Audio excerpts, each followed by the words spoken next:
Welcome once again, my fellow manipulators of digital fate. I'm Richie, this is Capricorn, and the top 8 deck lists for the World Championship Dragon Cup for Wonders of the First have been released. So I decided to do a video breaking down all of the decks in the top 8, getting a look at the meta, what cards were powerful, what cards were showing up in multiple decks, and we're going to break it all down and go over each of the top 8 decks. For those of you that don't know, most of you do, I did manage to take second place in the World Championship Dragon Cup, so my deck is one of the ones we're going to talk about. I'm pretty excited to cue you in on everything that's going on with my thought process as far as putting that deck together and play testing it.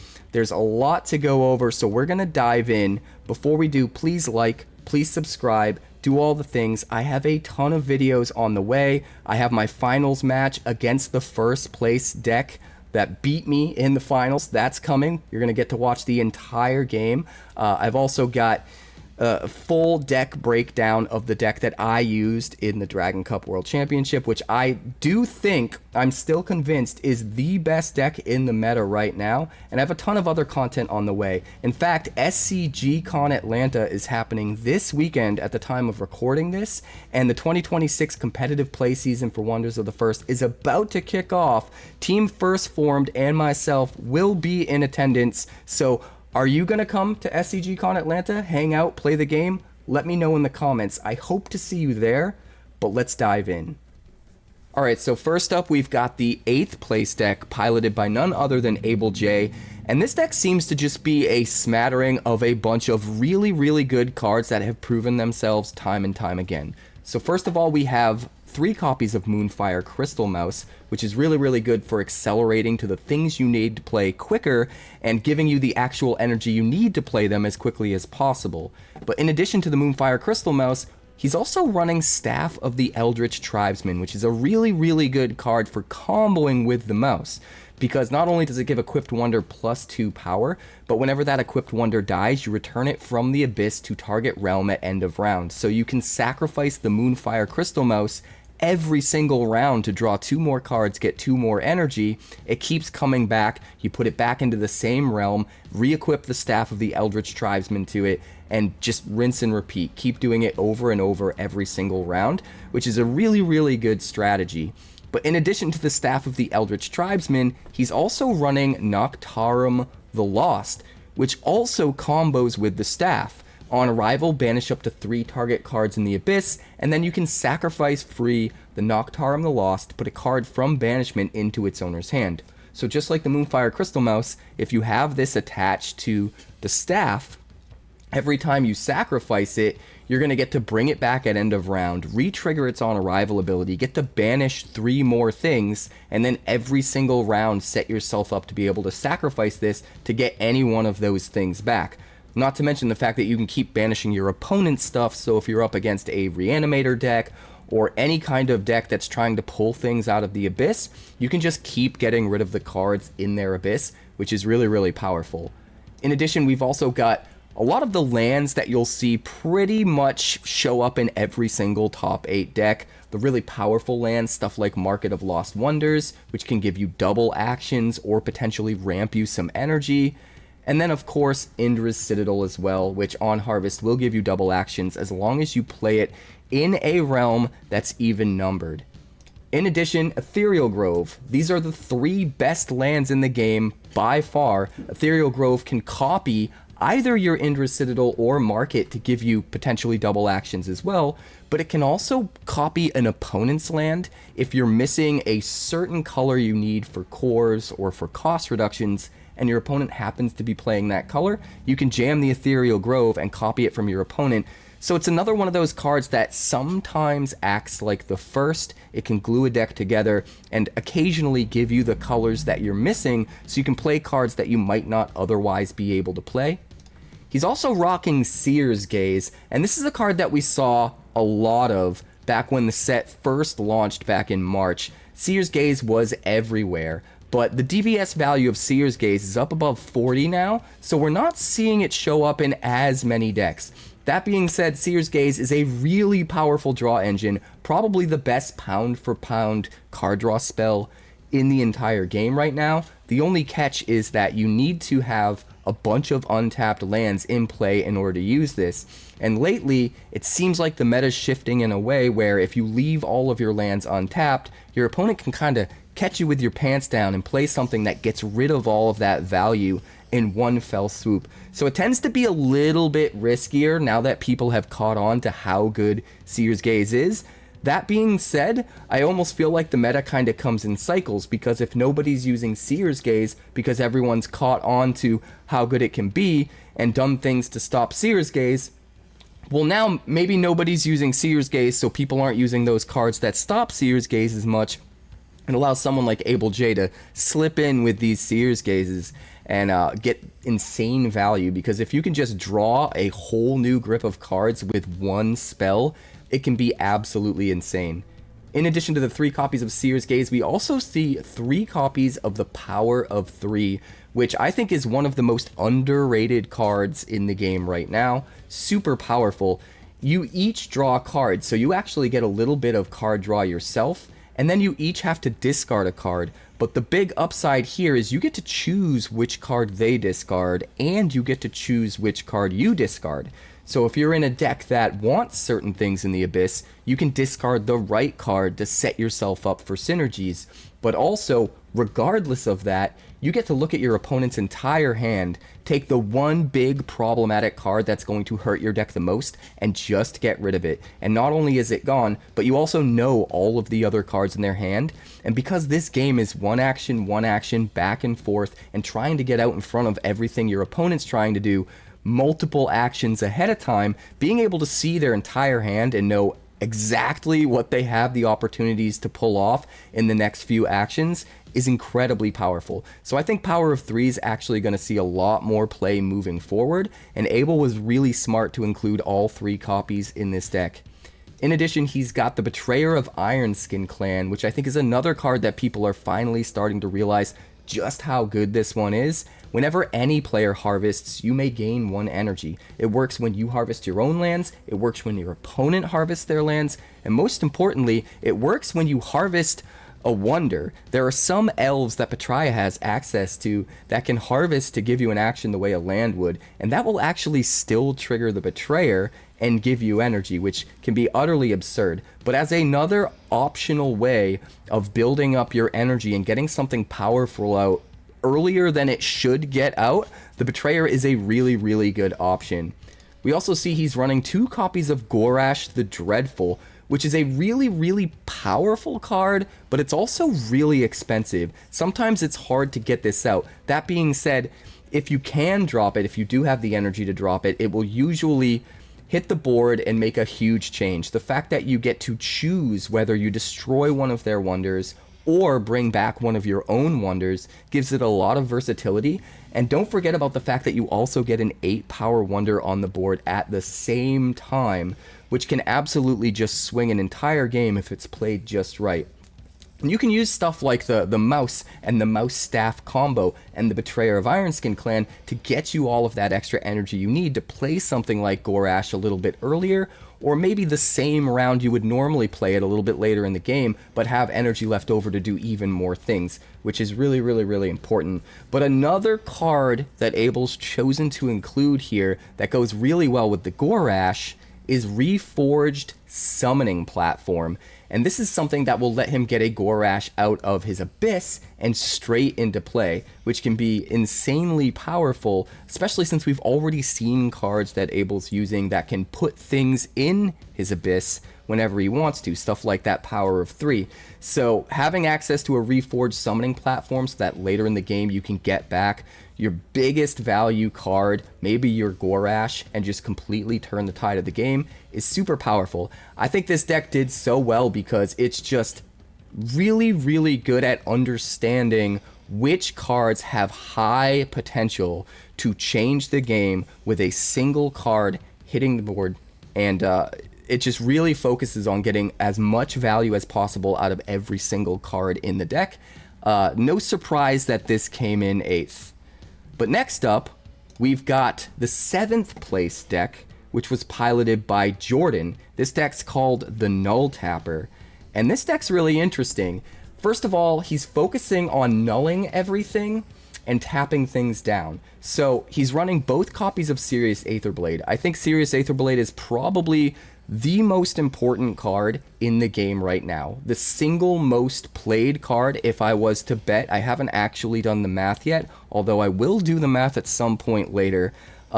But yeah, he's just utterly insane. The thing is, he gives you a 4-power wonder in a realm and swings the math there. So that's kind of like a 1-for-1 already. But he also shuts down all items and wonders that the enemy controls with cost 2 or less. It doesn't hit any of your own stuff.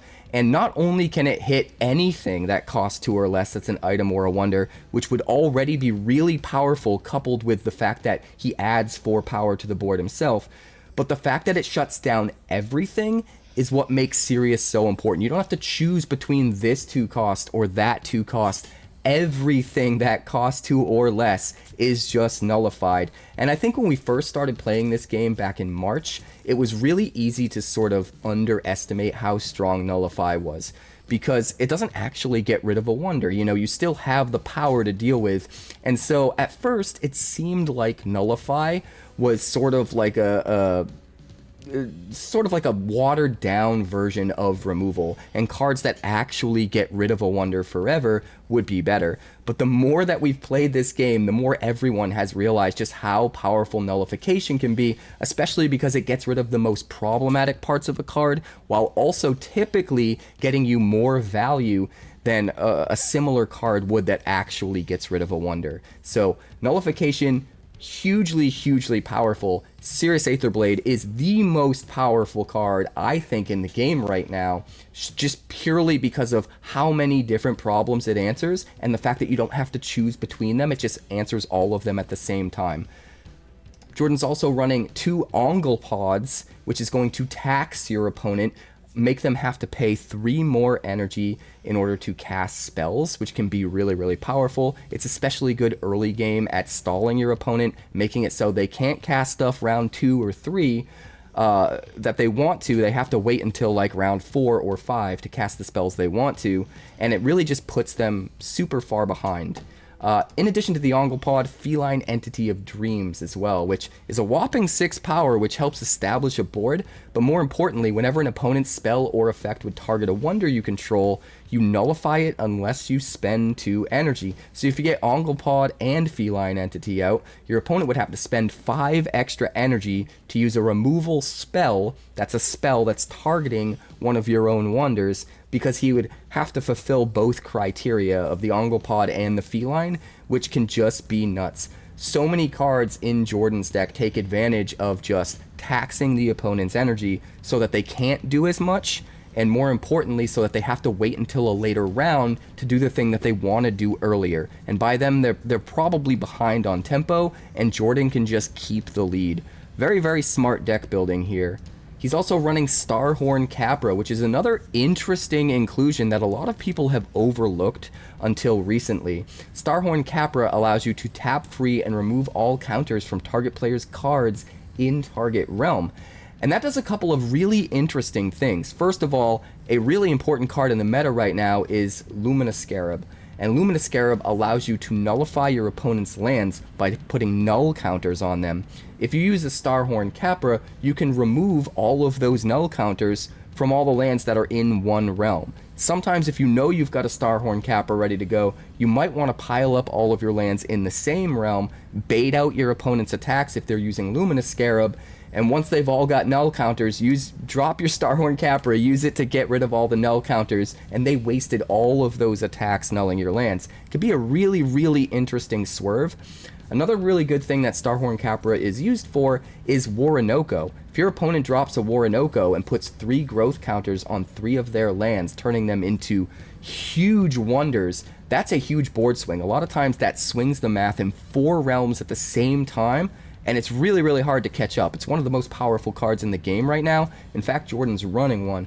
But Starhorn Capra can actually tap remove at least one of those growth counters from one of those lands and turn it back into a normal land, which can be really important if it really comes down to the wire, and you just need to worry about keeping the stone in just one of those realms. Starhorn Capra can be a really good play as well. So, interesting inclusion. We also see Starburst Mallet, which is a foundational card. Most people will use this as removal. Just like what I said about removal earlier, about how Nullify tends to be a little bit better than actual strict get rid of the thing removal, because Nullify usually comes with extra benefits or a smaller cost than some of those hard removal spell does. And Starburst Mallet is an example of that, because you get it for relatively cheap. You get rid of all of the problematic text in one realm, but you also get a +2 power buff. It does all of that at the same time for a relatively cheap cost. So Starburst Mallet tends to be a go-to piece of removal, and the fact that Jordan's deck is built around nullifying things and tapping things down means it's definitely going to show up here.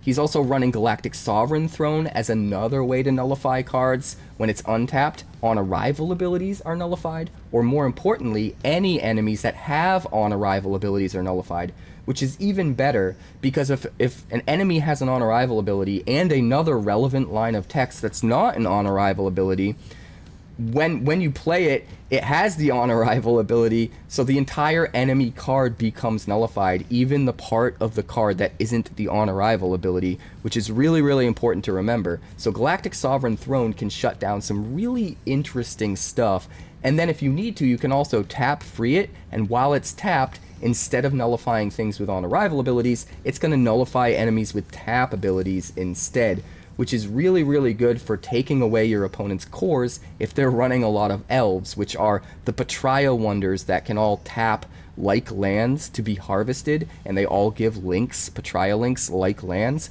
Tap the Galactic Sovereign Throne down, all of those cards are completely nullified now, including their links, can't be harvested, and if they have Patria core cards, they're not going to be able to play them unless they have the lands. So Galactic Sovereign Throne, if used just right, can be really, really good.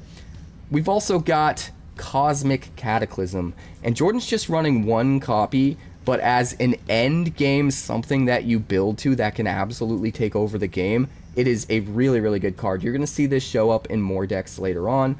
This is probably the end-all, be-all finisher in the game right now. It provides the most value for one card. It gives you three 4-power Angel token wonders with flying. They have to be in 3 different realms, and you get 2 free attacks. So it's kind of like a 5-for-1.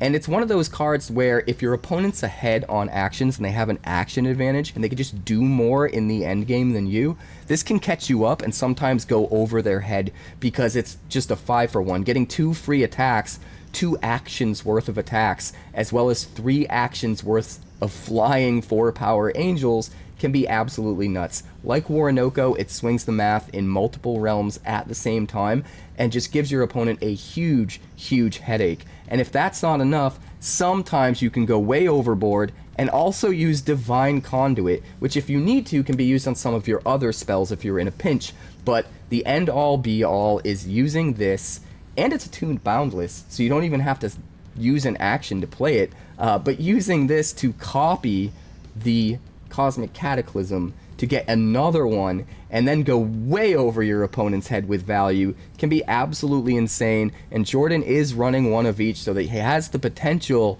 of getting there, which is really, really exciting. But moving on, we've got more. Can you believe it?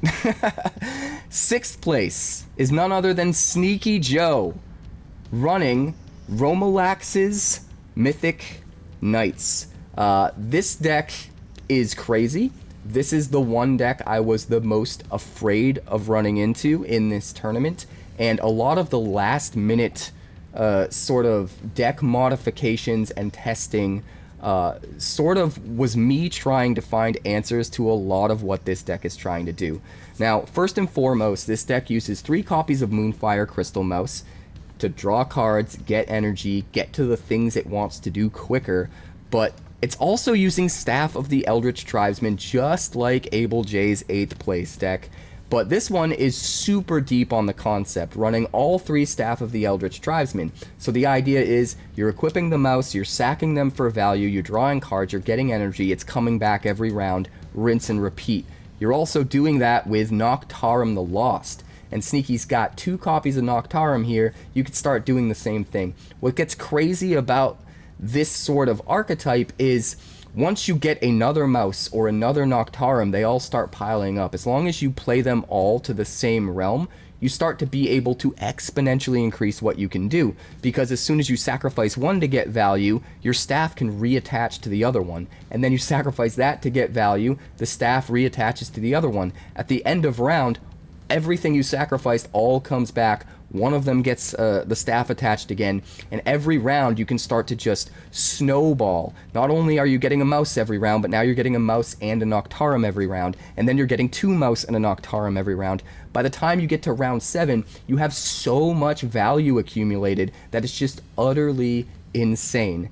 In addition to that combo, we've got Pastel Bloomdrake, which makes sense because we're already running Noctarums in this deck, and we can exile, banish things from the Abyss with the Noctarum every single round. So if we ever get into a situation where our Pastel Bloomdrake drops into the Abyss, we can banish it with one of the Noctarum triggers and get it into play for free, which is just insane value that kind of feels like it happens for free in this deck, since you're already kind of getting the value you want off the staff combo anyway, and this just sort of will incidentally fall into that when the time is right, which is kind of nuts. In addition, we've got Cosmic Cataclysm here. Sneaky's running both copies of Cosmic Cataclysm. This is his end game, but you'd be surprised how often this can happen in the mid game because you're generating so much value, so much extra energy with your Moonfire Crystal Mouse coming back every round. You can easily cast this in the mid game instead of waiting for the late game.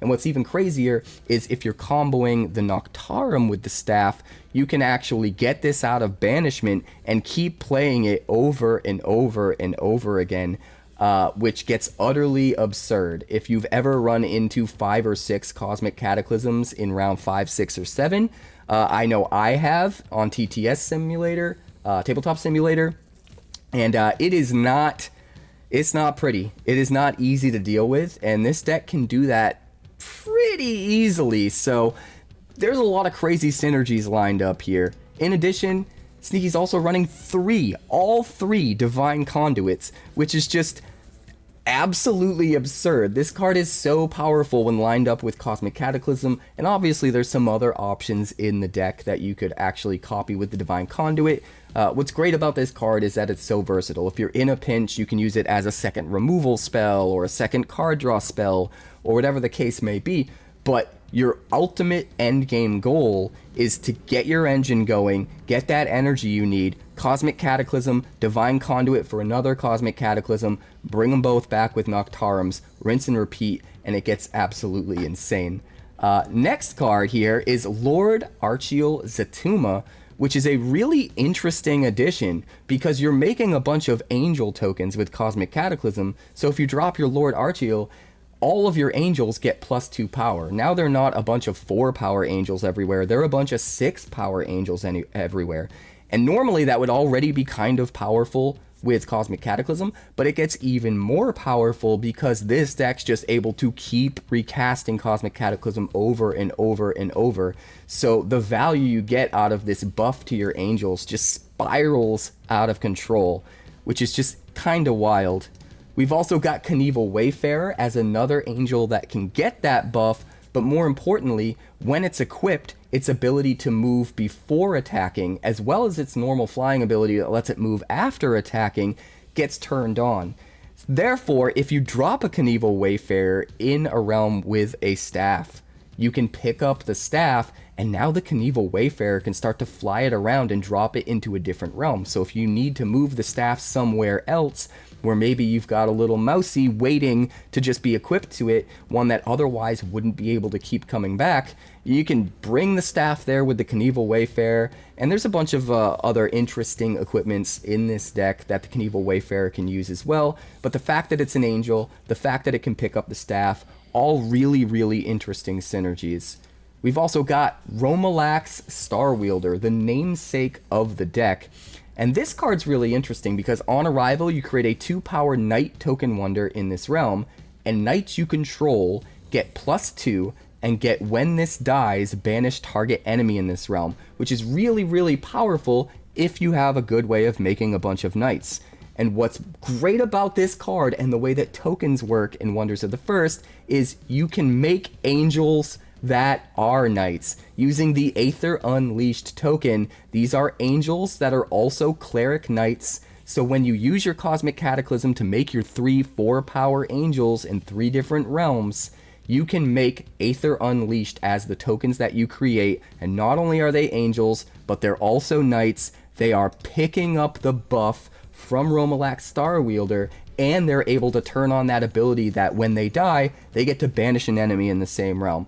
Insane value for a deck that is just putting angels everywhere every single round. So if this deck is allowed to do its thing, it just snowballs and steamrolls everything in its path, and it's really, really hard to stand up against. But we're going to move on to the 5th place deck. The 5th place deck is really interesting. This is piloted by 𝐷𝐿, and this deck is called 𝐷𝐿's Dragon deck. I don't know if he named it that just because it's the Dragon Cup tournament deck, or if he's trying to swerve his opponents into thinking he's running a dragon deck, even though he's not really running any dragons. The closest thing he comes to running a dragon, I guess it is technically a dragon, Pastel Bloomdrake.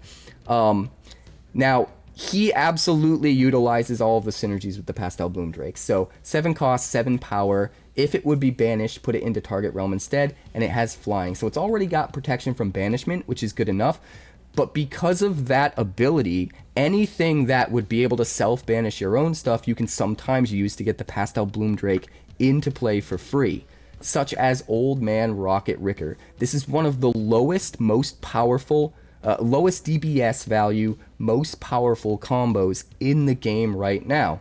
Old Man Rocket Ricker allows you to tap free, name a card, reveal target player's deck, banish all revealed copies of the named card, and then that player shuffles. So if you name Pastel Bloomdrake and you start revealing your own deck, you can actually go until you hit both Pastel Bloomdrakes, banish them both, and because of their ability, they come into play in any realm that you want them to come into play to.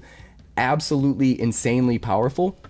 And this combo is really, really low DBS. I think Old Man Rocket Ricker is like 10 or 11 or something like that, and the Pastel Bloomdrakes are like 3 or 5. Like, insanely low DBS value combo that is seeing a lot of play all over the place. In addition, you've got stuff like Cast Out, which can banish up to 2 cards from the top of a deck, which, if you know you've got a Pastel Bloomdrake on top, or if you're just hoping to hit one, you can cast out, banish, look at the top 2 of your deck, and if you hit a Pastel Bloomdrake, try to banish it to get it into play for free. It's another way to try to get value off those drakes if you don't get your Old Man Rocket Ricker. But it's also just really efficient card draw that can potentially look at your opponent's top 2 and maybe get rid of something really problematic before they can draw it. Since it's attuned boundless, it's not going to cost you an action, which can be really powerful. We've also got Noctarum the Lost here, another card that goes hand in hand with the Pastel Bloomdrake, being able to banish it from your Abyss if you're able to put it there, so that you can get it into play in any realm you want for free. That combo is utterly absurd, and I'm surprised I didn't see it more during this tournament. That being said, it is in plenty of decks for sure. We've also got Sirius Aetherblade here, another card that we're just kind of seeing pop up in almost every deck. Like I said before, it's just incredibly efficient and really important for taking down not just any 2-drop or less, but every 2-drop or less under your opponent's control without even hitting your own stuff, which is just so important. Next up, we've got Luminous Scarab, which I think is one of the craziest cards in the game right now. In fact, this is a card that I love to use, but we'll talk about that later. The great thing about Luminous Scarab is, on attack, you get to put a null counter on target land. Not only does that take away the ability to harvest that land and any potential on-harvest abilities, But more importantly, and easily overlooked for newer players, it also gets rid of the link. So if your opponent only has like 2 Patria lands out and they have core cards in their deck for Patria that they absolutely need those links for, if you're able to attack twice with a Luminous Scarab and put null counters on those lands, now they don't have a Patria link. Now they can't play their Patria core cards. And using a strategy like that can be really powerful. And the Luminous Scarab in general is just really versatile, because even if you're not trying to lock your opponent out of certain cores, just taking away their ability to harvest and gain actions is incredibly powerful in and of itself. So Luminous Scarab is never a bad card unless you're the opponent, and you never want to see it. We've also got Ethos Relic, FR38. So if Ethos Relic is down, it's insanely powerful, because whenever a card becomes nullified, you get to draw a card and target player loses 1 energy. If you can nullify a whole bunch of things all at once with something like Sirius, you can make them lose a whole bunch of energy all at once. Sometimes they have to basically skip the entire round if you take away all their energy, and they can't play anything because of it. But not only that, you get to draw a bunch of cards. So if you pair Ethos Relic with the right nullification tools, Ethos Relic can be absolutely insane, getting you insane card advantage, taking away the ability for your opponent to play anything that they want to play, and just being absolutely nuts. And the fact that your Luminous Scarab can just keep triggering that over and over and over again if they want to with every single attack, while also doing the thing you want Luminous Scarab to do anyway, can be really powerful. The last card I want to talk about here is Stellar Harmony Tea Set. And this is the only deck in the top 8 that's really built around using the Tea Set. We are going to see this card make an appearance in a couple other decks, but this deck in particular seems to really be built around the potential to use the Tea Set to your advantage. He's running 2 copies. The other decks in the top 8 are only running 1 each. This deck's running 2 copies of the Stellar Harmony Tea Set, and sometimes it takes players to a little bit of time to wrap their head around the way Tea Set works. But if you sacrifice the Tea Set for free without using an action, you and target opponent switch control of all stones, and then at the end of round you switch control of those stones again. So what you want to do, sacrifice the Tea Set, and then you want your opponent to control all of the stones after sacrificing the Tea Set. That way, at the end of the round, when the last ability comes in, switch control of those stones again, they all come back to you. You end the round with them under your control. Or more importantly, if it's round 7, which is when you should save this for, they all come back under your control right before the game ends, and then you win the game. The one caveat that I want to point out is the fact that if there is a neutral stone, or possibly multiple neutral stones when this is sacrificed, the neutral stones do not switch position, and they also will not switch position again at the end. So if you sacrifice a Tea Set and then you take a stone, you get to keep it. When this triggers at the end and stones are swapped back, that stone does not swap back because it wasn't one of the ones that swapped initially when you sacrificed the Tea Set. So you gotta be really careful with how you play the Tea Set and playing around things, but it's really, really powerful if your opponent is way ahead. If they've built a board state where they have tons of power and it's almost impossible for you to catch up, you can crack a Stellar Harmony Tea Set in round 3, and then you can start attacking to lose. You can attack with less power than your opponent on purpose to lose combat to make them take the stone, because at the end of the round, every stone they have is going to come back to you. So you pop the Tea Set, and then you're attacking to lose, and you lose so that you can win. It's a really interesting card that allows you to turn the tide and take an unwinnable board state and turn it into potentially an unlosable board state under the right circumstances, which I think can be a really interesting card, and it can be a really interesting panic button even for a deck that's not built around it. That being said, it's time to talk about the top 4. Fourth place is Broten's deck. This deck is wild. This was probably the hardest matchup I had in the entire tournament, was playing against Broten in the semifinals. This deck is... so the entire deck is built around Starbound Colossus, right? A 3-cost secondary wonder with 3 power. It gets +2 power for each wonder in banishment, and it can't be banished. So it sort of has that protection from banishment that the Pastel Bloomdrake has. It doesn't have the extra caveat of being able to, you know, come back into play wherever you want when it's banished, so it can't be abused in some of the same ways, but it does have that protection from banishment. More importantly, it gets juiced up with everything that's in banishment, every single wonder that's in banishment, whether it's one that's yours or one that's your opponent's. So everything in this deck is built around banishing your opponent's stuff, sometimes banishing your own stuff, to just juice up the power of a Starbound Colossus to make whatever realm it's in just unwinnable. Being able to use this one card, one cheap little 3-cost card, to lock down an entire realm and make it unwinnable can sometimes be insane. And you can take it the extra mile and turn it up to 11 by running God's Eye Release. This is a 9-cost primary spell. Banish all primary wonders and legendary wonders. And of course, Starbound Colossus is secondary, so even if it didn't have the protection from banishment, it would still remain. Banish everything else. Your Starbound Colossuses become absolutely huge, and most of your opponent's big threats are gone. This can be absolutely nuts. He's running both copies of this, and it makes perfect sense. And you're going to see a lot of secondary wonders because of this card. We've also got Cast Out, which is another way to banish a couple cards to make your Starbound Colossus that much stronger. Also drawing a card, very, very efficient. The fact that this is attuned, when you have the right land down, it won't cost an action, it'll only cost 1 energy. And I can tell you right now, spending 1 energy to draw a card is way better than spending 1 action to draw a card, because actions are so much more pivotal and important in this game than energy is. Not to say energy isn't important, but actions are way more important.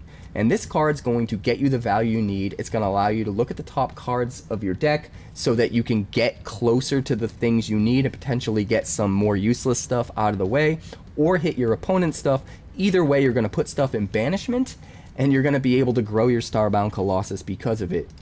We've also got Nexus Phasebringer, which can banish an item on arrival, so banishing even more things, but then in target realm you get to create a token copy of any item in banishment. This is really, really good in a deck that's already using a bunch of banishment like this one, because you're going to have a bunch of options. You don't necessarily have to make a copy of the thing that the Nexus Phasebringer banishes. If you've already banished other items earlier, or maybe your opponent did, you can choose the best item in banishment and make a copy of it while getting rid of the thing that's in play right now that you need to get rid of, while also just having another card in banishment for all of your synergies.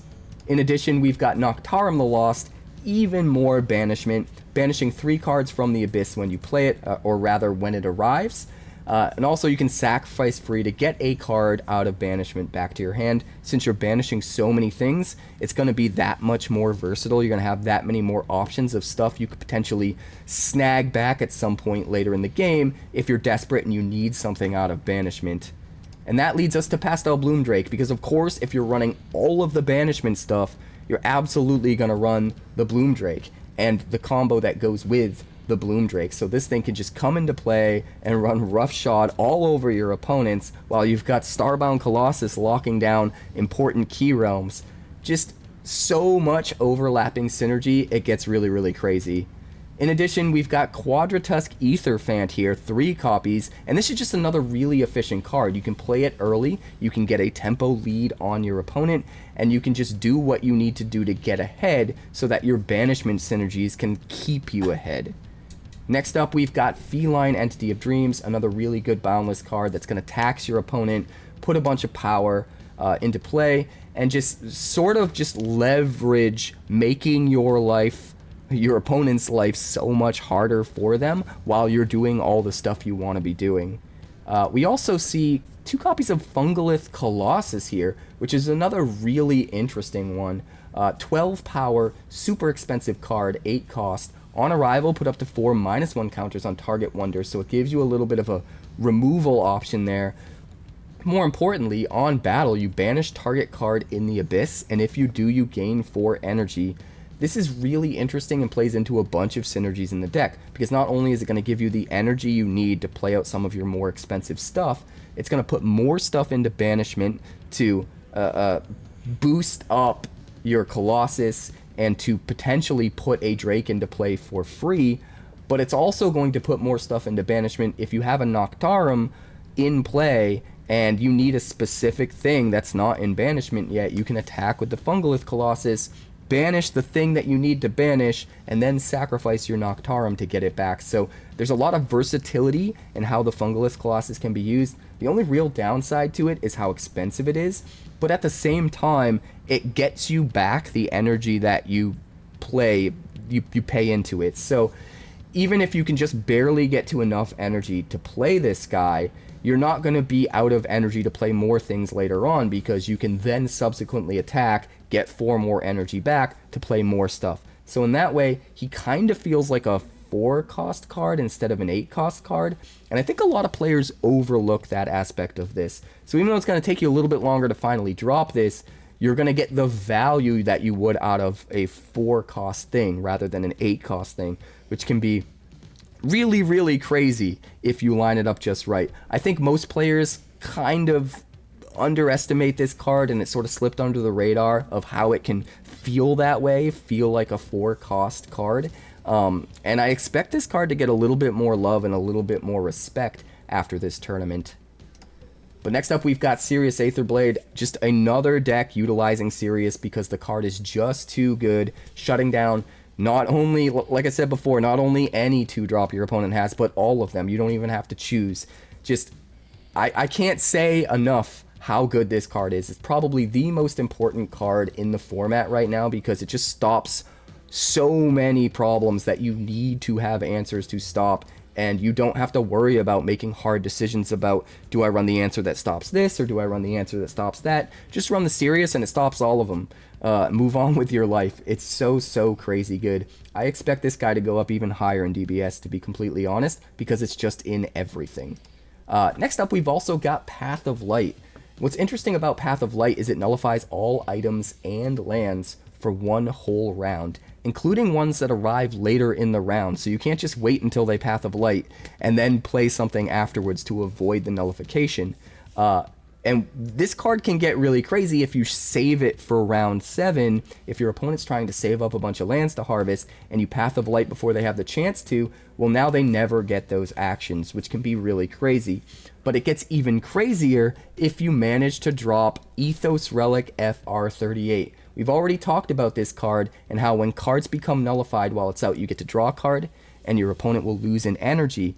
But if you're able to play a card that simultaneously nullifies a bunch of things all at the same time, you just take away all of your opponent's energy, draw all the cards in the world, and it can be absolutely disgusting. Path of Light does that for you, and also Sirius Aetherblade can do that for you. So it makes all the sense in the world to run Ethos Relic and try to take advantage of those opportunities later in the game when you can drop one of those cards and just totally KO your opponent from out of nowhere, because you'll be so ahead on value they can't possibly come back, which I think is pretty crazy. But next up, we've got the 3rd place deck. And this is the deck that was piloted by Roaming Boss, and this is a modified version of the deck that I ran called Full Collapse. And this deck is using a lot of interesting stuff. So I am going to go over my version of this deck in more detail later in a full-on deck tech video for this one deck in particular, my version of the deck. But we're going to talk about Boss's right now, his modified version that he used to get 3rd place.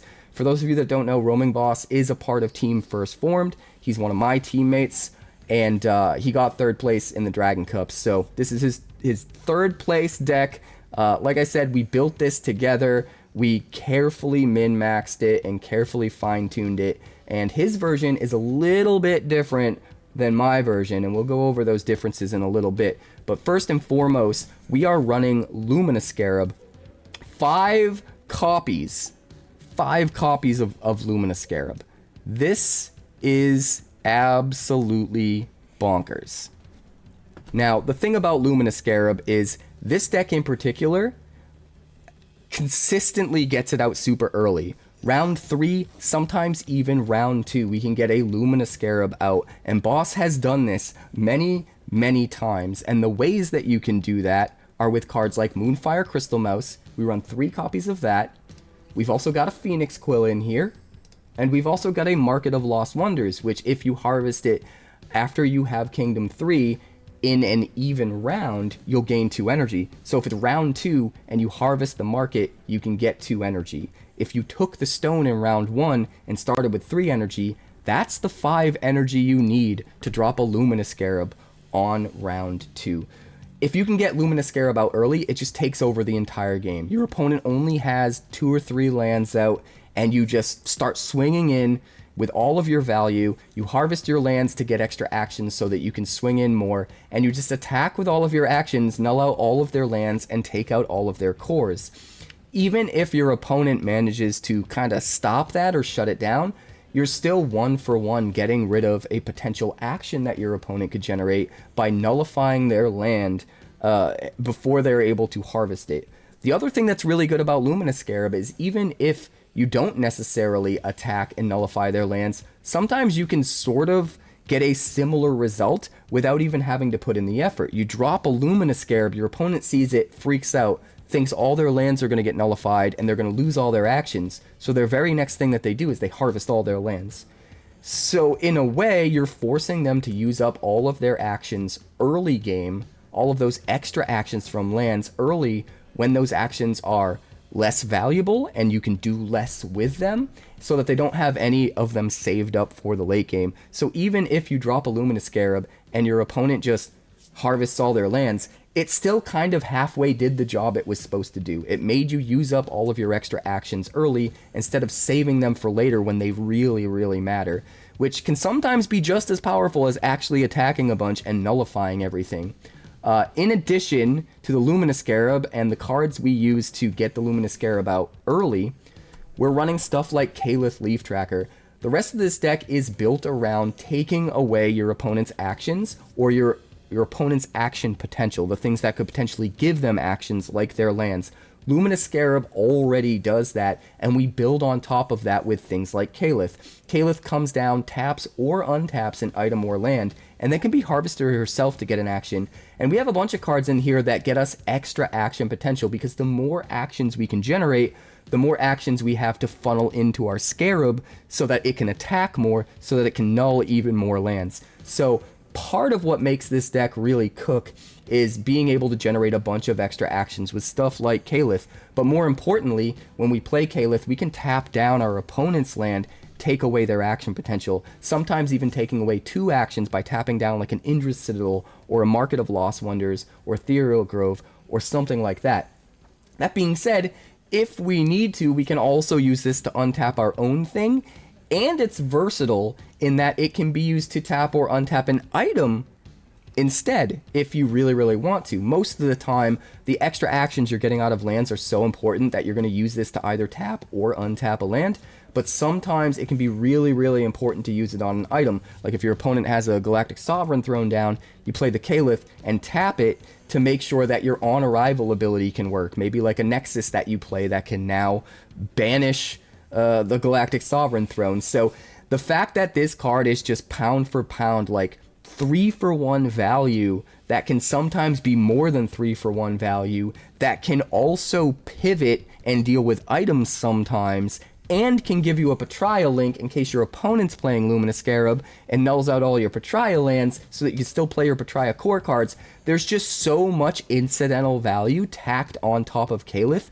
on top of a card that's already just insane pound for pound, like 3-for-1 value, maybe more. So everything about this card is nuts. It also puts 4 power on the ground, so your opponent has to deal with whatever realm you drop Kshatrr in. Now there's a power swing that they have to deal with as well, not to mention all of the other values. So pound for pound, Kshatr's Leaf Tracker is one of the most powerful cards in the entire game.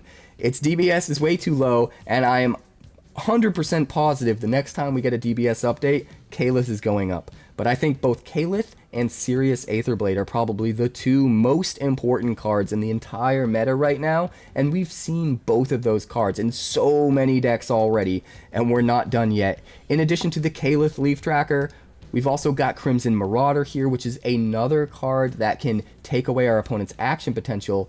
This one is a little bit more expensive and a little bit trickier to play just right. You have to kind of back your opponent into the right corners in order to use it right, but the ceiling's way higher. There's way more potential to get even more value out of the Crimson Marauder than a 𝐄𝐻. If you manage to play this in a realm where your opponent has 2 untapped lands, it's like a 5-action swing. You get, for 1 action, you get 5 power in a realm that your opponent's going to have to deal with. You take away 2 of their lands, which is at least 2 actions away from them, potential actions later on, and you get to then harvest those lands and get 2 more actions out of it. That is an insane swing. And even if you only play it in a realm where there's 1 land and you just take 1 land from them, that still feels like a 3-for-1.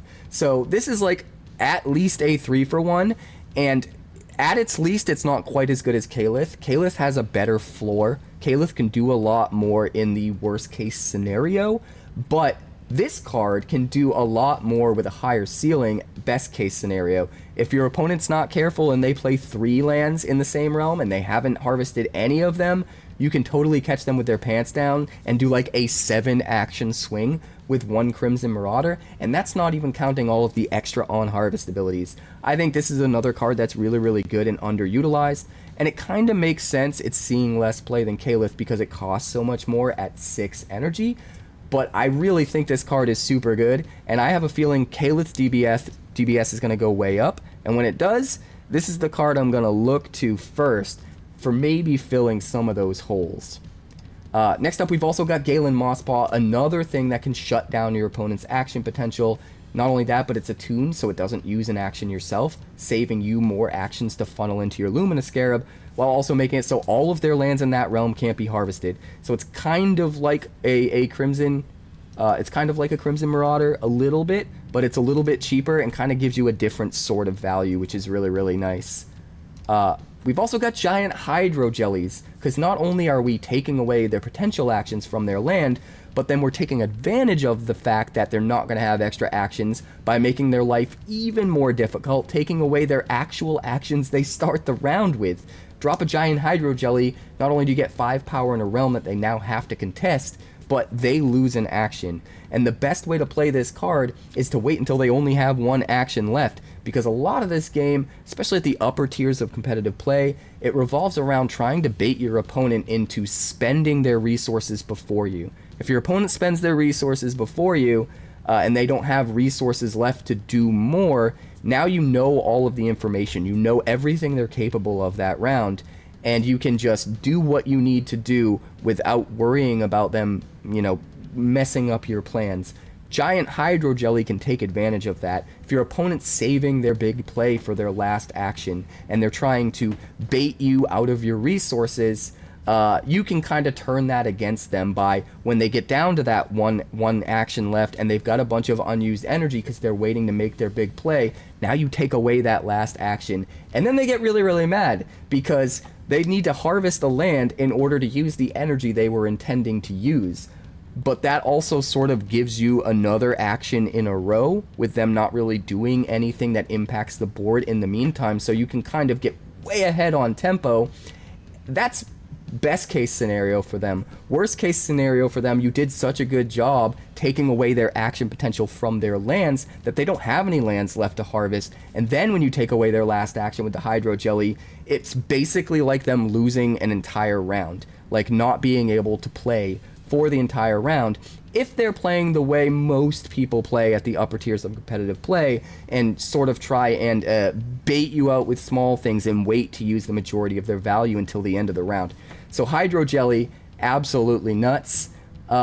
Everything this deck does just does such a good job of getting rid of your opponent's action potential and forcing them to have to make difficult decisions because they've only got so many actions. So if they can only do a small fraction of what they want to do in the game, they have to make really hard decisions about what to actually spend those finite resources on. Scarlet Devourer is another really good card this deck uses. There used to be a lot more of these in the deck. We're down to just 1. Still good though. Not only is it 5 power, but on arrival, return a wonder you control in this realm to its owner's hand. So not only do you get the 5 power, you get to bounce something back that you can replay that is getting you value. You could replay your 𝐄𝐻.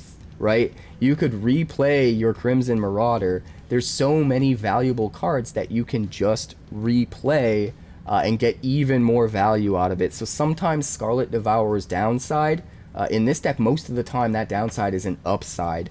That being said, this is also a really good card against Nullify decks, because if your opponent's running like a Galactic Sovereign Throne or a Sirius Aetherblade, Scarlet Devourer is nullified, which means its on arrival doesn't trigger. If that happens, you can pivot, and instead of using this as a way to get back something you want to replay, you can use this as the cheapest, most efficient power pretty much in the game. You can just get 5 power in a realm without having to return something. You can play it into a new realm where there's nothing yet, do a huge power swing for very little energy. So it's also a good anti-nullify card, which I think is really awesome. Everything about this card is super, super powerful. That brings us to one of the main cards, really the only significant card in the deck that Roaming Boss is running that isn't in my version of the deck that we're about to see. That's Captain Rostar Corwind. This is a 5 cost, 6 power, and on arrival you return another target card in this realm to its owner's hand. Now, this is good for a bunch of different reasons. Not only does this sort of act like a second Scarlet Devourer in certain situations, a more expensive one for sure that adds just a little bit more power, but that's sort of just an extra silver lining value you get out of it. The real reason Captain Rostar Corwind is in the deck is because it deals with some of the more problematic cards or combinations that this deck comes up against. First of all, Pastel Bloomdrake, the combo that gets it into play for free when it gets banished, is really hard to deal with. You can't banish the thing. If you kill it, they probably have a Noctarum to get it back from the Abyss. It's much, much better to put the Pastel Bloomdrake back in their hand, and Captain Rostar lets you do that. Now they can't play it until they have a whole bunch of energy, and they have to play it fairly, which is really, really important. It's also somewhat good against Cosmic Cataclysm, because if they make Angel tokens, Captain Rostar can return one of those to its owner's hand, and since it's a token, it just ceases to exist. It doesn't actually go back into the hand, so it's just sort of a way to get rid of an Angel token for free, or really any kind of Reanimator value. If your opponent's running a Reanimator deck, which we saw a lot of in Vegas at the World Championship, they're bringing back these huge overcosted things. You play Captain Rostar, not only is all that power gone, and Captain Rostar's got 6 power there to contest the realm, but that really expensive card is now in their hand where they don't have enough energy to play it, and they're going to have to jump through a bunch of hoops to try to get it back into their Abyss so they can reanimate it again, which can be really tricky. So I do feel like Captain Rostar is a really interesting answer to a lot of the decks that this deck can sometimes have the most trouble against. So a really interesting addition here as a one-of, a card that's not in my version of the deck. In addition, we of course have Blauzafel.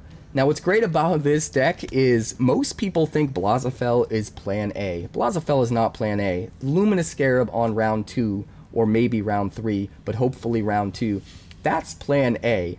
Blauzafel is plan B, but because everybody knows this card is in the deck, everybody is terrified of this coming out on round 6, everyone plays around you as if you're playing this as your primary win condition. They play the entire game like they're scared of you getting out Blauzafel and being able to use it correctly, and so they make some decisions while they're playing that might not be the best decisions against a deck that's primarily trying to beat them by nulling out all their lands with Luminous Scarab and taking away all of their action potential, but they kind of have to play that way because they're so scared of Blauzafel. And they should be. If you can get this out on round 6, it has a tap action ability, banish it, target player loses all energy and actions. So you get it out on round 6, you make sure you were the last person to take a stone. Most of the time you gotta wait until they run out of their resources before you play it to make sure they don't have removal to get rid of it. But if you can get it down at the end of round 6, get it to stick without them being able to remove it, and then be the last person to take a stone to make sure you get to go first in round 7, you go first, you immediately use the tap action, banish it, target player loses all energy and actions, and since you've been getting rid of all of their action potential all game anyway by getting rid of all their lands, nulling them, tapping them, whatever, that's pretty much it. They don't even get around 7, and the game is probably over. That being said, like I said before, 𝐷𝐵𝑒𝑐𝑝h's not plan A, and sometimes you can just use 𝐷𝐵𝑒𝑐𝑝h as a bluff, as a way to sort of bait them into spending their resources dealing with 𝐷𝐵𝑒𝑐𝑝h, knowing that you've got another road to victory and you don't even need 𝐷𝐵𝑒𝑐𝑝h. So there are some games where you play 𝐷𝐵𝑒𝑐𝑝h as if that's your plan, but really you're just trying to get them to waste their resources, waste their removal, get rid of it because you have another thing planned, which is another really good way to use 𝐷𝐵𝑒𝑐𝑝h. He's kind of the ultimate bluff in some situations, and the ultimate bait and switch. And sometimes he can just win you the game out of nowhere and make your life a lot easier. So he is a very important card in the deck. By no means is he the most important card. Like I said, he's plan B. And the fact that we can distract our opponents and make them not realize that he's plan B is part of what makes him so powerful. That being said, that brings us to the second place deck, which is my deck, Capricorn's deck. Again, this is full collapse. This is my version of full collapse, and there are a few notable differences here. It's almost exactly the same deck. Me and Roaming Boss spent a lot of time building this deck. I came up with the core idea, and him and I were working on fine-tuning it and testing it against different types of archetypes and figuring out the right answers to stand up against some of the more problematic decks we'd come up against, just fine-tuning it. And it's almost exactly the same. We ran almost exactly the same deck because we were both super confident that this is the best deck in the meta, and I still believe this is the best deck in the meta. That being said, there are a few minor differences. The first of which is we're not running Captain Rosestar. Instead, we're running Mystic 𝐍𝑒𝐈𝑑𝐒. This is a 4-cost primary wonder with 4 power. And no, we don't really run Umbrathine in this deck. We don't have any Umbrathine lands. We do have 1 copy of the first, which can sometimes give us a little bit of silver lining value, get this out for a bit cheaper. But this is not a core card, so we kind of don't care. We kind of don't care that we don't have Umbrathine lands. Not only is it a 4-power wonder that can contest a realm, give you the same kind of value that like a serious Aetherblade does, but more importantly, tap free. If any enemies arrived this round and they weren't played from a hand, their controller sacrifices them. This card is even better against Pastel Bloomdrake, against Cosmic Cataclysm especially, against anything that's bringing a bunch of stuff into play for free in a cheaty way. Reanimator decks, all that stuff, this just gets rid of all of those, right? If you wait until round 7 and you wait for your opponent to go Cosmic Cataclysm, Divine Breach, he's flooded the board with angels, then you drop Mystic 𝐍𝑒𝑗, he doesn't see it coming, you tap free, all of those angels have to be sacrificed. It can also just, be used with Pastel Bloomdrakes as well. They come into play for free, they weren't actually played from a hand, they get sacrificed as well. Not quite as good as Rosestar for dealing with that, because Noctarum can get a Pastel Bloomdrake back from the Abyss when they're sacrificed, but still the fact that it can hit both Bloomdrakes instead of just one can kind of make up for that. And it's also really, really good against Reanimator. So I think Captain Rosestar, Mystic 𝐍𝑒𝑗, they both have their strengths and their weaknesses. I think Cosmic Cataclysm, putting a ton of angels into play at the same time, is probably the biggest problem this deck has. So I think the Mystic 𝐍𝑒𝑗 is probably the way to go. Because some of the other stuff that Captain Rosestar deals with feels a little bit win more sometimes. We don't need as much help against those things, whereas what Mystic 𝐍𝑒𝑗 specializes in is dealing with the most problematic stuff that our deck comes up against, which I think is really important. In addition to the Mystic 𝐍𝑒𝑗, we've got Deconstruct. 1 Deconstruct, and I had to do a little bit of fine-tuning with some lands, so you will notice that the lands in my version of Full Collapse are a little bit different than the lands in Roaming Boss's version of Full Collapse. And part of that is to make enough, free up enough DBS to get a Deconstruct in here. But I think a Deconstruct is really, really important. Not only is it just pure value, again, it's not a core card, so it doesn't matter that we're not running Umbrathine lands. There's an off chance we have the first in play, so we can maybe get a little bit of incidental value. But pound for pound, it's just a ton of value. For only 2 energy, sacrifice a wonder, If you do, draw 2 cards and put a null counter on target wonder. This is not only card advantage, but it's also removal against really problematic permanents that are otherwise really hard to remove, the most important of which is Luminous Scarab. If your opponent manages to get out a Luminous Scarab early, like we're trying to do, and they lock down all your cores, and some of your removal that you'd want to use on the Luminous Scarab is core required, you're going to have a tough time getting rid of that Luminous Scarab. Deconstruct is one of the best removal spells that can get rid of a Luminous Scarab because it's not core and it's cheap. It'll null out the Scarab can't do its thing, and then you can start dropping lands that you've been saving in your hand for after the Scarab's gone. You're also drawing cards in the process. And the most important thing about Deconstruct as well is most people see Sacrifice a Wonder and they think they probably shouldn't run it in their deck unless they want to be sacrificing wonders. And that is a mistake, because in this game there are 7 realms, and inevitably at some point in the game there's gonna be one realm that you're gonna give up on. You need to pick your battles, you need to decide where you should try to fight for and which realms you should give up on. There's inevitably gonna be at least one realm you decide to cut your losses and give up on. Usually it's a realm where you've tricked them into putting a whole bunch of value in that one realm so that you can just ignore that realm, and they sort of wasted that value if you don't actually need that realm to win.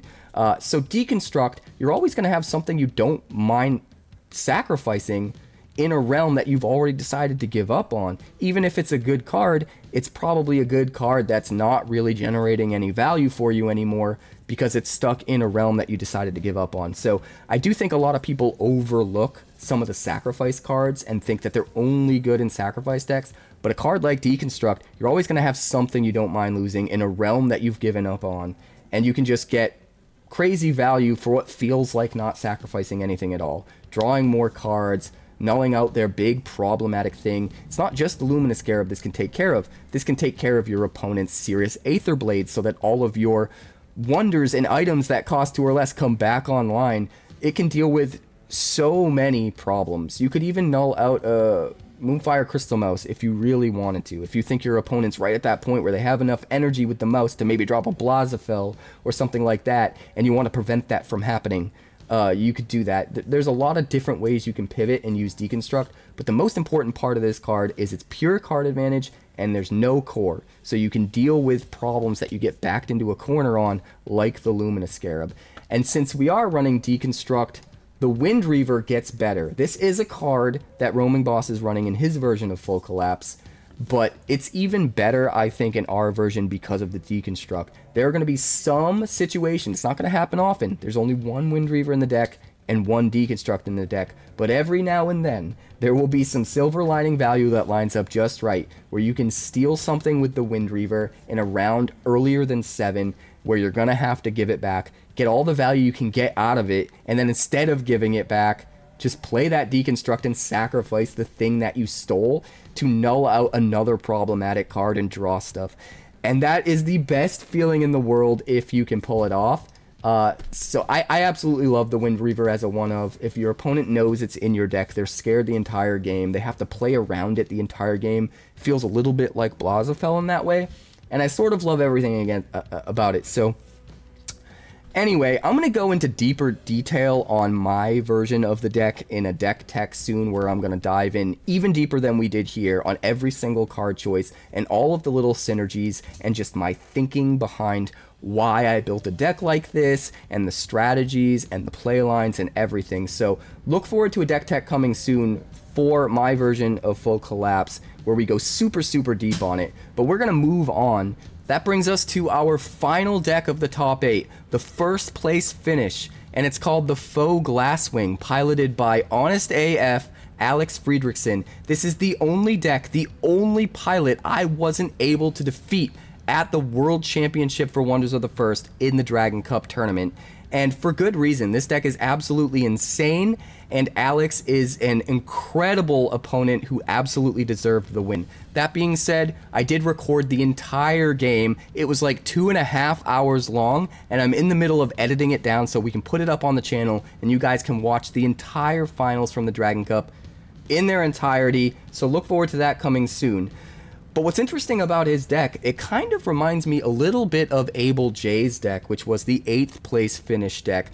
It's very, very different as far as what cards are there, but I see a lot of the same psychology. Pound for pound, most of these cards are just the absolute most value, the most ability to swing the game for the lowest amount of DBS possible. It's just every card is backbreaking, every card provides 2 for 1, 3 for 1, sometimes 4 for 1 value. He's got combos left and right. He's just slamming them all into the same deck. And the biggest takeaway about this deck is that this game, you don't have to be afraid to run multiple colors. He went a little bit overboard, I think further than most players would, in really testing the limits of how many different colors you can run in the same deck, and he still made it work perfectly fine. It was incredibly consistent, and it's a true testament to just how viable 4 color or sometimes 5 color in this game can be under the right circumstances if you build your deck just right. That being said, let's go over some of the card choices here. So obviously he's got 3 copies of Moonfire Crystal Mouse, incredibly important card. Ramps your energy so you can play stuff early, ramps you cards so you can dig for the stuff that you need. Everything about it is incredibly important. But to supplement it, he's also running 2 copies of the Betrayer of Ironskin Clan, which I think has been a very underestimated card up until recently. This card can generate you an extra energy whenever a player harvests. That's your lands, your opponent's lands, even if any of the wonders that can harvest, you'll gain an energy. And having 2 Betrayer of Ironskin Clan alongside the 3 Moonfire Crystal Mouse gives you this interesting 5-card package. And it seems like he's utilizing similar math to what I utilize when building a deck. This 5-card package is important because you have a 50-card deck, and normally you draw a 7-card hand, and you're able to mulligan up to 3 of those cards away. So if you mulligan the full 3 cards and draw 3 more, you're able to see 10 cards before you even start the game. 10 out of 50 cards, 1/5 of your deck. If you do the math, there's a chance that one of these energy producers is going to be in every 10 cards in the deck. So if you absolutely need one so that you can start your energy production early and you do the full mulligan, consistently chances are you're going to be able to get at least one Betrayer of Ironskin Clan or Moonfire Crystal Mouse in your opening hand, as long as you're digging for it correctly and mulliganing when you need to. I think that's an important part of this deck. The math involved in getting certain numbers of copies of certain things you want to be able to do in the deck is incredibly important. In addition, he's running 2 copies of Caliph's Leaf Tracker. This card is probably the most important card next to Sirius Aetherblade in the entire game right now. Pound for pound, its DBS is only like 22 or 23, and it just gives you insane value. We've already talked about this card earlier in the video, so I'm not going to beat a dead horse, so to speak. Beat around the bush by beating a dead horse, so to speak. But this card is way more powerful than its DBS implies, and the DBS is absolutely going to go up. It's interesting that Honest was able to notice that about this card, having played the game for such a small amount of time. For those of you that don't know, Honest AF first started playing the game in Baltimore at SCGCon Baltimore, which was like a little over a month before Vegas, before the Dragon Cup World Championship in Vegas. And in that month, he was able to snowball what he learned in Baltimore into taking first place at the most prestigious championship for this game for the year, which honestly, congrats to Honest AF. Crazy performance, and that game was nuts. I can't wait for you guys to check it out. But the fact that he's able, with so little time invested into this game, recognize the pure value for the low amount of DBS it is in cards like Caliph's is really important. In addition, he seemed to also recognize that in the Crimson Marauder. Again, pound for pound, we've talked about this before. He's running both copies of the Crimson Marauder and is just able to get like 3 for 1, 5 for 1, sometimes 7 for 1 swing on action advantage with this card. Again, he was able to recognize the value for the DBS in this card and absolutely included it in the deck. We've also got Nexus Phasebringer, which is probably the best item removal in the entire game. The only reason that I don't always run both copies of the Nexus Phasebringer is because I'm worried about it getting nullified. If the Nexus gets nullified by something like a Galactic Sovereign Throne, you're not able to trigger its on-arrival ability, and then you've got cards in your hand you need to play to get rid of items, but they won't work. They're not on, so to speak. That being said, other than those situations, Nexus Phasebringer, pound for pound, is the best item removal card in the game because it gives you a whole bunch of extra value in addition to getting rid of the item. It gives you a 2-power wonder. That wonder becomes a 6-power wonder on round 7, and you get to make a copy of any item in banishment and create that value and use it for yourself in any realm. All of that alongside getting rid of your opponent's most problematic item. Hands down, this is the best item destruction card in the entire game, and he absolutely recognized that and ran both copies. We've also got Pastel Bloomdrake here. He was able to see just how nuts this was for the DBS. 3 DBS for this card is insane, and this is another one that I think is going to go up in the next DBS update, but being able to get the extra value out of Pastel Bloomdrake by finding ways to banish it is key. So he's also running Old Man Rocket Ricker, which we talked about earlier in this video. The Old Man Rocket Ricker Pastel Bloomdrake combo is insanely low DBS for an insanely huge swing. One card, one action gets you a swing on the math in 3 different realms, and 2 of those are flyers that have protection from banishment that have 7 power each. Like, that's an insane amount of value for one card, so it makes all the sense in the world that he would try to run the Old Man Rocket Ricker with the Pastel Bloomdrakes for the very, very low DBS value for the entire package. I think it's like 17 total DBS for the 3 cards combined, which is just utterly absurd. But he took it to the next level, because he's also running John Breakbang, which is a 4-cost, 3-power wonder that gives all legendary wonders +4, even himself. So he's actually a 7, not a 3. But whenever John is revealed from the top of your deck, you may put him into any open realm. That means that any card that can look at the top, whether it's a cast out or whether it's the actual Old Man Rocket Ricker himself, you're going to find John Breakbang and get that for free as well. So when he does decide to use the Old Man Rocket Ricker, name Pastel Bloomdrake to get the Bloomdrakes into play, he's going to inevitably reveal the entire deck, eventually show John Breakbang, and get John Breakbang for free as well. That makes Old Man Rocket Ricker 4-for-1 value rather than 3-for-1 value because of the John. But also, all of your legendary wonders get +4 power in addition to the 4-for-1 value, and 2 of those big wonders have flying and protection from banishment. Like, the pure value you can get off this Old Man Rocket Ricker combo is utterly insane, and he was able to recognize this with only a month playing the game under his belt, and he ran all of them. He also ran Warinoko, Nature's Firstborn. Very similar reasons, very similar card. For one card, one 4-cost, 3-power card, you can swing the math in 4 different realms at the same time. If all the cards in your deck are putting like 3-for-1, 4-for-1 value on the board, like how many cards does your opponent have to waste in order to try to catch up and keep up with you? And he's absolutely leveraging that card advantage and that tempo advantage to its maximum effect with stuff like the Rocket combo and Warinoko just being good on its own. On play, put a growth counter on up to 3 target lands. They all become legendary wonders with power equal to the number of lands you control. They're still lands. Not only is it 4-for-1 value, but because they're all legendary, they will get the boost from John Breakbang. All legendary wonders get +4, which the synergy, the overlapping synergy on these cards is just really, really crazy. In addition, he's running Eye of Betraya, really, really important card. One of the best cards to protect yourself against Luminous Scarab, which I'm pretty sure he noticed very early on. It's a legendary wonder, so it's going to pick up those legendary synergies. It gets +1 for each land in all realms, and a lot of the best decks run a lot of lands, so this thing's going to be huge and probably lock down a realm all by itself.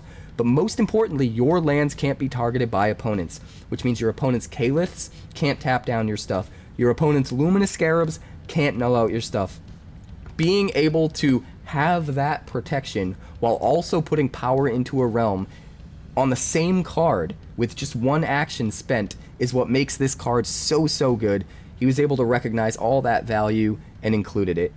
He's also got 𝐅𝐈𝐑𝐿𝐼. I always pronounced it Razia, but 𝐅𝐈𝐑𝐿𝐼. This is a 6 cost, 9 power wonder, so it's already a huge power swing in whatever realm you play it in, but it's a tuned Pariah, so it doesn't cost you an action. That already kind of makes it feel like a 2-for-1 because it's a 1-for-none, if that makes any sense. But he's also got a tap free ability. Target wonder gets +5 this round. Another target wonder gets -5 this round. And again, because of this makes 𝐅𝐈𝐑𝐿𝐼 feel like a 4-for-1, just like all of the other cards that we've talked about. You get to put 9 power in one realm and contest there. You get to give +5 in a different realm, probably in round 7, where it's actually going to matter the most, to put you above however much power your opponent has and force them to have to contest that realm with you there. And you can also -5 in a third completely different realm, maybe kill one of their wonders, or at least lower the power there enough that you're now winning the combat there as well. So being able to swing the power in 3 different realms at the same time, put yourself into a winning position in 3 different realms at the same time, while also potentially killing one of their wonders that might be problematic, that gets an ability off the board, while also not costing an action. That's the thing you gotta remember. 𝐼𝐼d𝐿 is a 4-for-1, but this kind of feels like a 4-for-1 because it's a 3-for-none, if that makes any sense. Just really strong, just like all of the cards that Honest is putting in his deck. He's also running an utterly complex compound bow, which again gives you an insane amount of value. Equipped Wonder gets on battle, draw 2 cards, gain 1 energy, and put 2 -1 counters on target enemy. It's also a tuned Heliosynth, which means you could play it without using an action if you have a Heliosynth land. And on arrival, you put a shield counter on the bow, so your opponent has to basically target it twice with removal in order to actually get rid of it, which is just insane. Once you have the bow on something, every single time you attack, at the very least you draw 2 cards. So instead of spending an action to draw a card, you spend an action to attack, draw 2 for that 1 action, and get the extra value of gaining an energy and putting 2 -1 counters on something, which sometimes will kill it, and even when it doesn't, will reduce its power to a point where maybe you're winning in a realm. There is just an insane amount of value packed into this card. Another example of like 3-for-1, 4-for-1 value on one card, and it triggers on battle. Every single time you attack, you can get this value out of it. Every single time your opponent attacks in a realm where this is equipped, you're going to get this value out of it. Just another insane example of ridiculous 3-for-1, 4-for-1 value on all of the cards that Alex is running. Next up, we've got Murkmire Incarnate, and this is a really good example of taking an opponent's action advantage and getting rid of it, rather than getting a bunch of 3-for-1 or 4-for-1 value action advantage for yourself. On arrival, you tap all lands. You can also sacrifice action to destroy all tapped lands. So if you're playing against a deck that is saving all of their lands for the end of the game for round 7, maybe they're running Seer's Gaze, stuff like that, instead of trying to outvalue them by creating 3-for-1 or 4-for-1 value, which you're doing anyway, you're going to do that still regardless, but you can take away all of that extra action potential, all of that advantage that your opponent has built up by dropping a Murkmire Incarnate, tapping down all their lands, and now none of them can be harvested. Absolutely devastating.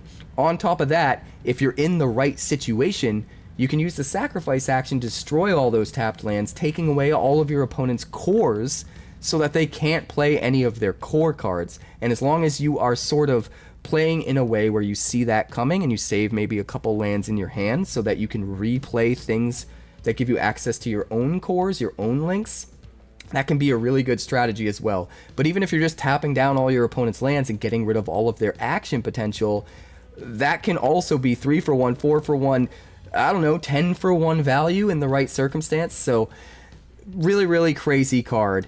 And last but not least, the Skywraith is another really notable card in Honest AF's deck that I want to talk about. This card was actually the reason that I lost the game against him in the finals, and he didn't even have to play it. It was me knowing he could play it and having to play around him playing it because of him getting it back from the Abyss with a Noctarum the Lost, that made the game so interesting. It goes way deeper. There were so many plays and counterplays going on in that game. It was absolutely insane. Like I said, it was 2.5 hours long. But you can look forward to that video coming soon. This deck, the Faux Glasswing, utterly insane.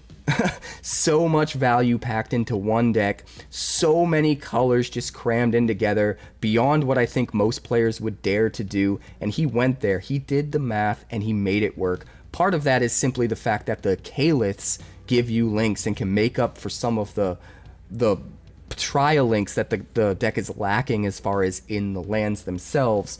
There's a lot of math involved in exactly how this deck came together. It is very obvious, and it's a very powerful deck. So congratulations to Honest AF. This is the first place deck in the Dragon Cup Wonders of the First World Championship Tournament. The game's coming soon. Look forward to that. Also, a deep dive into both this deck and my own deck are on the way. Look forward to a bunch of content. SCG Atlanta is just around the corner. We're going to kick off the 2026 competitive play season in style. Hopefully I'll see you there.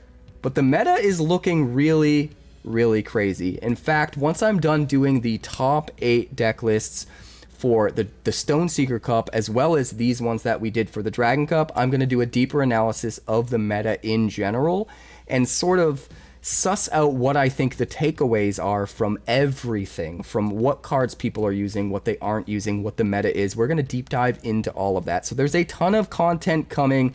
Look forward to all of it, and hopefully I'll see you in Atlanta.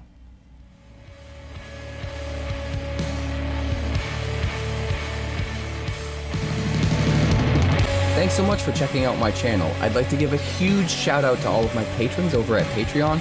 Without you guys, this channel would not be possible, so honestly, thank you from the bottom of my heart for all of your contributions. If you haven't yet, like and subscribe. The more likes we get and the quicker we get them, the bigger this channel will grow and the faster it will grow. I'd love nothing more than this channel to become something very special for you guys, but it's entirely up to you how fast that happens.